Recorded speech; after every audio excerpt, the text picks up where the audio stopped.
Hi friends, मी पूनम स्वागत करते तुमचं एका नवीन व्हिडिओमध्ये. मी आज बनवली होती छोलेची भाजी. म्हटलं चला रेसिपी शेअर करूया. तर त्यासाठी मी एका कुकरमध्ये छोले शिजवून घेतले, कढई गरम केली, त्यात तेल टाकलं, त्यात जिरं टाकलं, तमालपत्र टाकलं आणि अद्रक लसूण पेस्ट.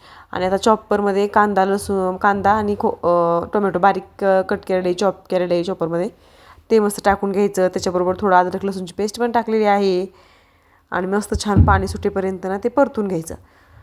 आणि ही स्टेप खूप महत्त्वाची असते प्रत्येक भाजीला. पाणी सुटेपर्यंत आपल्याला मसाला कांदा टोमॅटोची छान परतलं ना बारीक गॅसवर, तर भाजीला टेस्ट खूप छान येते. ते टाकून घेतलं. त्याच्यानंतर आता बघा किती लालसर छान दिसते. त्याच्यानंतर आपण त्यात मसाला टाकून घेऊया. सगळे घरगुती मसाला टाकला.